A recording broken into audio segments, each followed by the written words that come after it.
Hello friends and followers. Thanks for tuning in and joining me in this Microsoft Flight Simulator review video. Yes, we will be doing a review, and you guessed it right. We are going to review the recently released Aerosoft Twin Otter.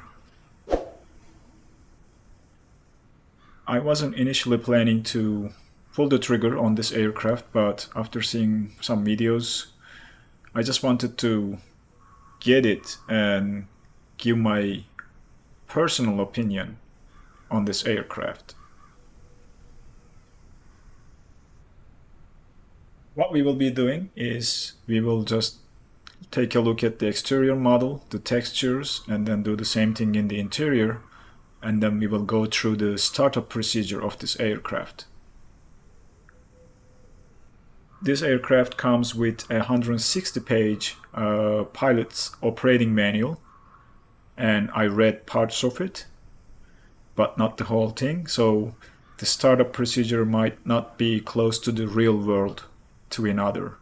It will be pretty close because I also watched a couple real-life videos of this startup procedure of this aircraft, and our experience will be dependent on how much system simulation Aerosoft brought into the Microsoft Flight Simulator.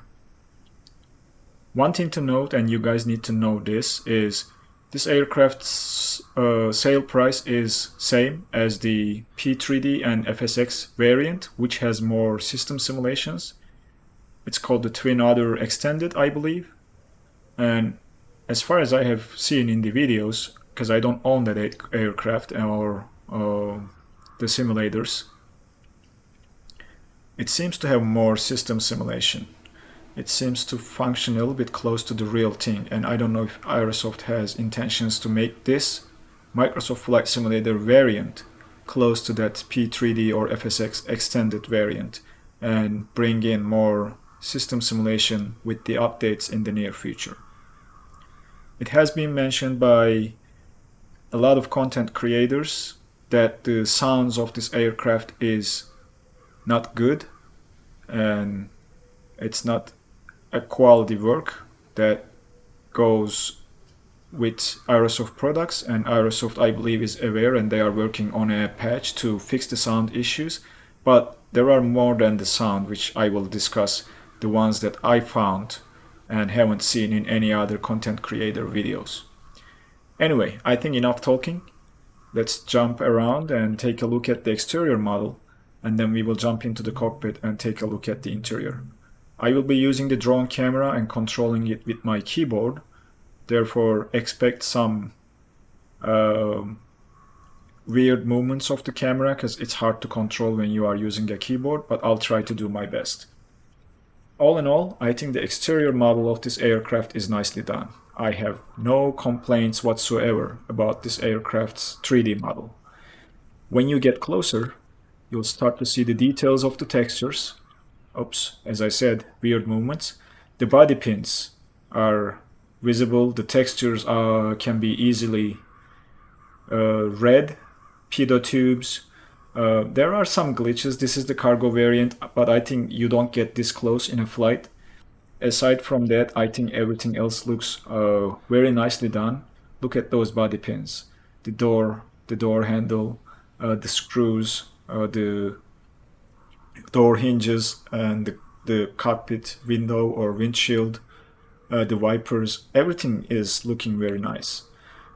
This is not a custom livery. This is one of the ones that comes with the aircraft itself, and it also has some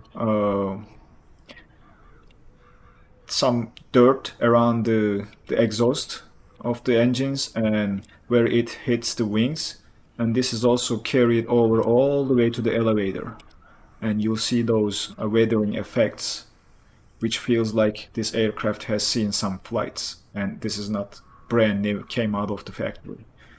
As I said, the texturing is very nice. The PBR materials look very nice. It reflects the light and interacts with the lighting conditions around.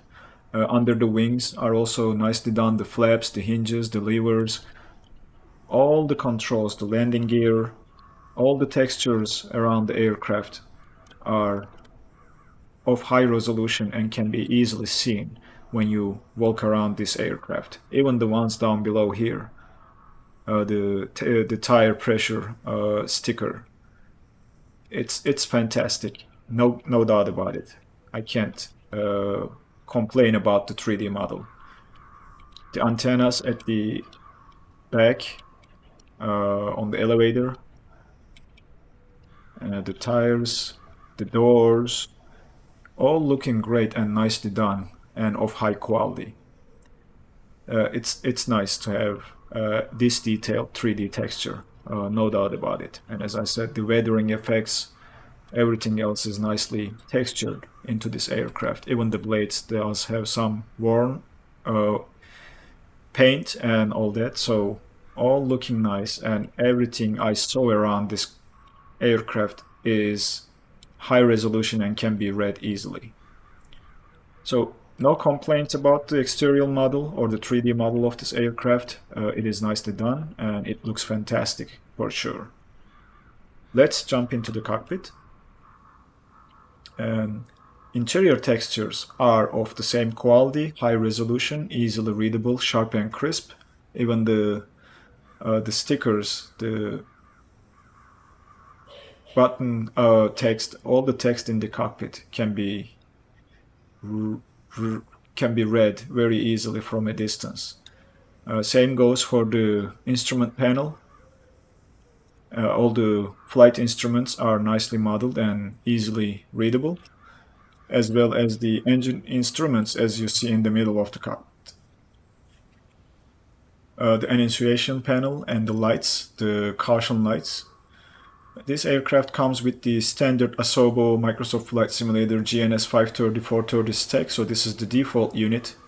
I am using a mod for this, which cleans this up quite a bit and makes it a little bit nicer than the default one.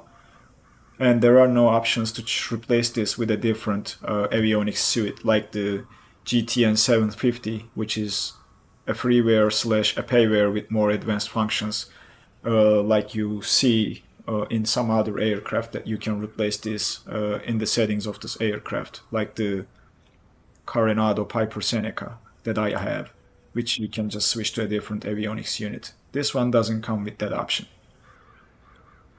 Alright, co-pilot side, everything else, everything is at the same quality. The textures are really nice. They seem to be PBR materials. They reflect light. The instrument panel on the co-pilot side is also nicely done, and everything checks out in terms of texturing. The seats, yeah, the mid console, the armrests can be folded or brought down on both sides, and all of them has that animation. The yoke, I wasn't able to hide this in this variant, and I can't. Let's remove the flight control locks and see if it will change anything, because I don't know if it's a bug with this variant of the aircraft, because in the passenger one I did not have any problems, but I am having those problems in this cargo variant of the Twin Otter. As I said, all textures are looking great. And let's remove the flight controls lock, and this time I was able to. Maybe that was a glitch that I had. Alright, so that is that. There's a cabin at the back, it's modeled, there's a crate sitting in there, and even those textures are nicely done, so no complaints there. I think all in all, inside out, the texturing and the 3D modeling of this aircraft is done and is of high quality. Okay, so let's start talking about what I found out about this aircraft. First things first, before even powering this aircraft on, I'm gonna talk about the sound. So as you see, the pilot door is open. When I close this, it silences a little bit, which is the expected behavior. And when you open, you'll hear a slight breeze coming through the door and some wind noise, some birds squawking and all that. If we go all the way to the back, remember the pilot door is open. And open the cargo doors. Listen carefully at this part of the video.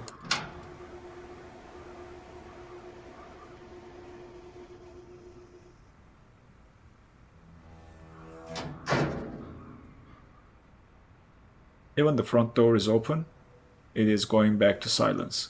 And when there was wind around, the wind was whistling when I opened this door. So let's jump into the seat and close that door and see if it makes a difference. Let's go back and let's open the doors. And you start to hear the breeze. And at some point in my testing, the wind was blowing through here, very high wind noise, and it wasn't the same on the pilot side. So I don't know if it was a glitch in my sim setup or it was a glitch with this aircraft. Not sure about that. I'm not able to demonstrate. Maybe I can if I change the weather from live weather to something else. Yes, see here you are hearing the wind now, right? So let's close this. It goes away. So I'm going to the front, opening the door, and no wind sound. It doesn't seem like it is doing the same. Let's go to the back one more time and leave the door open, and you will hear the difference between the live weather and this weather setup. Opening the doors again, and immediately you'll hear the wind blowing through the doors and whistling through the doors, which you don't get in the pilot seat. Let's close them back. I'm not sure if this is related to this aircraft or Microsoft Flight Simulator itself, but that's one of the things I found in this aircraft. Let's go back to the live weather. The other thing, let me hide the yoke, I'm not a big fan of is... Okay, so it changed. The altimeter was showing the current barometric pressure when I load into this aircraft for the first time, which we can easily test. We can restart the flight and you see the barometric pressure is 1021 and it should come with the default pressure 1013 or 29.902. And the pilot should set the local barometric pressure after hearing the METAR or listening to the ADIS of the airport. But in my experience, the barometric pressure was coming as preset and showing the local pressure as soon as you load into the cockpit. So let me know how your experience is if you have this aircraft and if it's different for you, but that has been my experience. So I'm gonna test this and quickly restart this flight because we haven't done anything, so it shouldn't have any problems. And we'll see the barometric pressure together. The weather will go dark, we will adjust the time and take a look at it one more time. Okay, let's go back to like 3-ish, which was the time I believe we left at. And remove the controls, remove the yoke, and get close to the instruments. And as you see, voila, the pressure is preset to the local barometric pressure. It is not showing 1013, which it should have, and the pilot should be setting it up. So not sure what the deal is, but this is one of the things that I found out during my testing, and I'm not quite happy about it. This is, I consider, a bug, because it shouldn't behave like that. Okay, so we will get ready and try to start the engines, and I will talk a little bit more about my findings. There's an external or battery master switch which turns the battery power on or external power on. At this switch off position, I don't know if the real aircraft can be turned on, but when you touch the DC master switch, it stays off, okay? But if you have a controller binding and if you use that, see what happens. So I'm gonna flip the switch on my controller to on for the battery, and I am using a Honeycomb Bravo throttle quadrant. Everything comes to life. I haven't turned the external or external power or battery power, and I haven't flicked this switch. The animation is missing.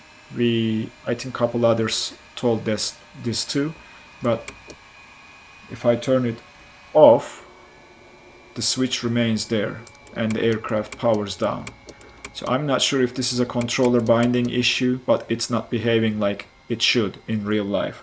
So without making this selection, the aircraft shouldn't turn on even if you flick this switch to whatever. And also, because it's bound to my controller, I no longer have the availability to flip the switch without doing anything. Anyway, so that's the other thing. Let's turn this to battery power and turn the switch on. And I will manually do this in the cockpit, and hopefully they will fix this animation in the future and untie this so that if it's off, this doesn't turn the aircraft on by itself when you flip the switch on your controller. So now we have the power, which means we need to turn our position lights on. Position lights are your nav lights, and those are the lights at the wingtips. If we go outside and check, these are the lights here, red on the left wing and green on the right wing, as you see in the outside model. So that's your nav lights or position lights. Anti-collision light is the beacon. We will turn this on when we are ready to start the engines. No smoking and fasten seatbelt signs are working, and I'll demonstrate what I mean by that. If we go into the cabin, these two are not lit, but if you turn those on and go back, you'll see this lit, so that means they are working, which is nice to know. I can't say the same thing for the flight compartment lights. I was able to work this out in the passenger variant, so I don't know if it's specific to the passenger variant, but when you turn this on, nothing turns on in the cabin. There are lights at the top. These lights should turn on to display or light the cabin. They don't seem to work in this variant, and I don't know if this is tied to something else and that's why it's not turning on, but this is one of the things that I found. Okay, enough talking. So to start the aircraft and to do the startup procedure, we have a couple tests to do. We'll start with the overhead. There's a test switch for the caution lights. So if we move this to the test, all the lights will come on and the alarm will sound, and you'll see everything in the cockpit operating, and we'll turn the test switch to off, and you can make them bright or dim by this switch. So that's first test at the overhead. And the other one is the emergency exit lights. These do work too, and I will show you the cabin now like this. So emergency exit lights are here on the 4 doors of this cabin, and if I go and put it to the test, all the lights will come on. So that's the expected behavior, and you put them to arm, they should now distinguish, they should now extinguish and do not light up at all until an emergency occurs. So that's the correct behavior. It's good to know that this is modeled. This is the general lighting, dim or bright.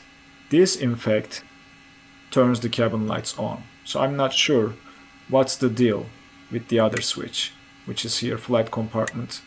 I don't know if it's exterior. If you know what this switch controls, just let me know in the comments. So that's the general lighting, dim or bright. This is the reading lights, this is the entrance lights, and they seem to work. I tested that in the passenger variant, and I'm pretty sure it is also same for this variant, which is the cargo one as well. So those are the tests that we need to do at the overhead panel. We have more to do down below, and for those I need to hide the yoke and start doing those, and we will talk a little bit about these two. First thing is the fire test. That is that switch. In the real aircraft, when you flip the switch, it stays on, but I need to hold my left mouse button clicked to make it stay in the on position. Along with this, there is another test that you need to do. This is coming from the real world to another startup procedure that I have seen. So you flick this guarded switch, and the alarm shouldn't sound when you do that. And when you close this, alarm should sound again. Emergency fuel switches needs to be in the normal position. Standby boost pump, emergency boost pump should be in the off position too. You have another test over here, beta range test. I'm not sure if this is working or model because it seems to do nothing when you press it. Hydraulic circuit breaker light, you test that too. Flight data recorder, there's a test button which will turn this light on, which means the unit is working. Also the battery test down below is also working. A battery temperature test. When you press the test, you'll see the temperature increasing, and when it's in the red range the light comes on, which means it's doing its job. These two switches are opening the cargo compartments, as you see right here, and one at the back. Those are the cargo compartments that you can open using these switches. These doesn't seem to do anything. I'm not sure if these are the refueling switches or it's feeding the engines and refuel. I don't know what these switches do. I need to read the manual a little bit more. And it also has some working lights and test function. So those tests are also done now.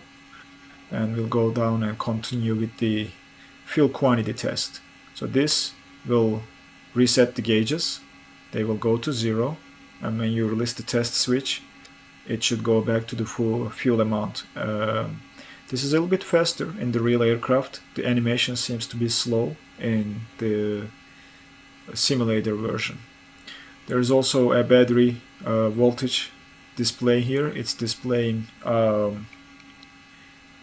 27 volts or so, and I don't seem to increase the load on this. Even if I turned on everything, this needle doesn't move, so I don't think it is modeled or simulated like that. Okay, so we'll continue with the boost pump tests. So let me move into a better view. So boost pump lamps are here, the caution lamps for 1 and 2 forward power boost pump and boost pump 1 and 2 aft. And to test, you flick the switch to the test position, which is the down position. The lights should extinguish and you should hear the pump. It seems to work, and same on this side. That seems to work too. So these are all the tests that I know, that I have seen in the real Twin Otter startup procedure. There is one more left that we need to do. That's the emergency locator transmitter here. This is a transmitter that transmits the position of the aircraft in the event of an emergency. So when you put this to test, you should see a steady red light. If it's blinking, it means the test failed. If it's steady, the test is okay, which means we saw a steady light, so that means the test is okay, and we leave it at armed position. Alright, so we are pretty much ready to do the engine start. The pressure readings down below, I don't know if these change with the engine gauges. We have to test this, and I have to read more about these two gauges here, about the, I think this is the hydraulic pressure, brake hydraulic pressure gauges. They don't seem to change when I tap the brakes. Maybe slight change, but we'll see when the engines are running, because we don't have any hydraulic power at this point. Okay, engine startup. Very simple in this aircraft. I have seen, oh by the way, the throttles and prop levers and the fuel levers on this aircraft are at the roof. So this is for easy access to the wings and the operating equipment in there, rather than putting them down below to the pedestal. So, and I have seen videos where the prop levers were full forward prior to startup, and I have seen videos when they were at the feathered position. I'm gonna mimic the real world procedure I have seen, and in that the prop levers were full forward, so I will move them to the full forward position and do not leave them in the feathered position. To start the engines, first thing is we turn the boost pumps to on. So that's on position. Both pumps are now running and we are hearing them. And we go to the overhead. We start the right engine first, and before doing so we turn our beacon light to on, which is the anti-collision light. That is the rotating beacon outside. And with that out of the way, we'll flip the switch to the right engine, and the right engine starts spooling. We are looking for GG to reach about 14%. And when it does that, we go to the overhead and add fuel. As I said, the sounds doesn't seem to be done nicely. They are not great. But we are now monitoring the engine to start and watching the T's and P's. So the temperature, the GG RPM and the prop RPM are increasing. We have oil pressure in the green, and looks like we have fuel flow, so we have a nice start on the right engine. We'll continue with the left one and do the same thing again. Flip the switch to the left. The lights are dimming because we are drawing more power, and DC load, I don't know, is changing. But we are looking for the GG to reach about 14, and then we will add the fuel. I'm using my controller to do that. So not sure about these sounds because they seem to be a little bit off, and the cockpit seems to be very loud. Hopefully Aerosoft will fix these in the update or the patch that they said they are working on. Both engines are now stable and running. T's and P's are looking great. We have oil pressure here. We have oil pressure here, oil pressure here, or oil temperature is increasing, oil temperature is stable on this side. And what we do at this point is we add throttle to 70 GG, like so,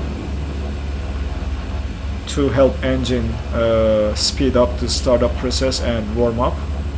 And we'll go to the overhead, turn the generator to on and reset, turn the right generator to on and reset, and we pull the throttles back to idle. And you have seen the sounds and sound transitions. I'm not a big fan of those, to be honest. The sound transitions are very poor, but looks like we have a good engine start. All the lights are gone except that's the pneumatic pressure, and it's coming from the bleed air. So this is the bleed air switches. They don't seem to do anything, and upon my reading I read that these are not modeled. These do function in the P3D and FSX versions of this aircraft, so I'm not sure what's the deal with this. This is the air conditioning control. You can turn it to auto, and that light will go out when your torque pressure is about 16. So if I increase the throttle to go to 16, you'll see that light extinguishing upon passing 15. It takes a little bit longer than this. I read it's between 12 to 16, and then about that it should extinguish, which it did, so that's the correct behavior. Also, there's an external temperature or outside temperature gauge here, which seems to work with the weather conditions outside. So if I switch away from live weather, you'll see the temperature changes according to the outside temperature. Excuse me. So engines are started, and this is what I wanted to cover. A couple more things I discovered. The comms stack over here, I'm gonna turn all to on, and then look at what happens when I jump back to the Savoy pilot seat. The lights are not rendering. This is probably due to distance and LOD. I think there is a bug there too, because if I zoom in, you'll see all the lights turning or displayed, and if I zoom out, they all extinguish or they are not lit. So this is another bug that I discovered during my tests of this aircraft, and not fun. These are minor things, but I think it just affects the immersion and the realism that you are having in a simulator. Okay, so startup is done. We'll go and check the generator loads, so DC volts, generator load is minimal. Same for the right, and the battery is looks like it's charging. When you see DC loadage, I believe it means it's charging. We can turn on our transponder, that's the test mode, and then you turn it on. You can set your squad code. Unfortunately, there is no startup animation because this being the default Asobo Avionics. I wish they made an optional GTN 750, which we all know is both freeware and payware with more functions. Like you see in the Coronado aircraft, you can replace this with the GTN 750 to have a different avionics suite. Aerosoft doesn't give us those options in this aircraft, unfortunately. Alright, so we started the aircraft up. I wanna do a couple more tests and sound checks, first from outside. So please listen to the sound transition when I increase the throttle.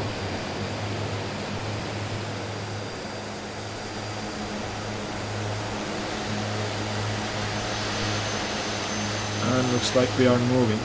That's and my parking brakes are set, guys.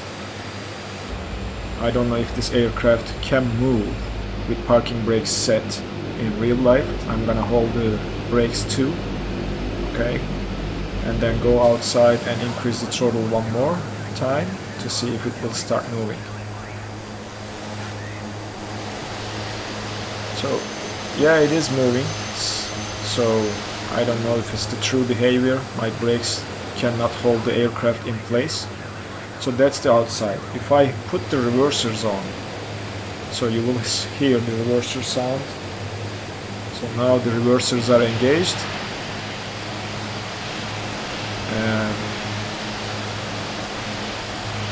and listen to the transition. So it's not too bad outside. Still not professional, but let's hear it from the inside. First, throttles to forward, increasing the throttle. Are you hearing the sound transitions? Like, listen carefully. It changes all of a sudden after passing a certain throttle level. There is not a smooth transition.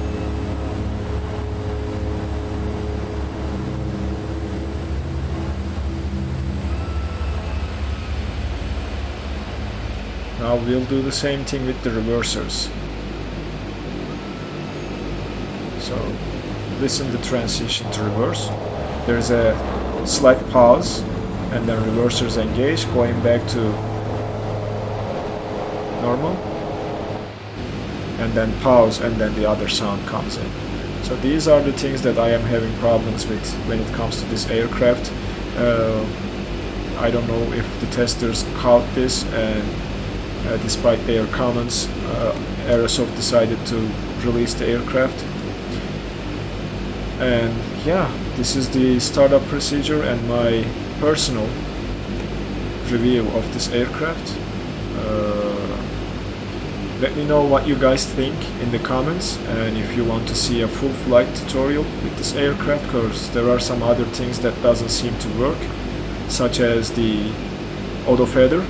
You turn this on, and they should arm when you set your takeoff power, and when I increase the throttle, that orange light is not coming on, and the auto feather is not arming. And also the feather, if I feather the props, let's go to the overhead and let's do this. Maybe we should do this in a full flight so that you can see. But this is all, guys. I just wanted to put my 2 cents in about this aircraft. I hope you guys enjoyed the video. If you did, please consider giving the video a thumbs up, and if you stumbled upon this video, consider subscribing and turning on the notifications to get notified for my future episodes and future videos. Again, to all of you, thanks for being here and watching this video, and I'll be seeing you in the next one.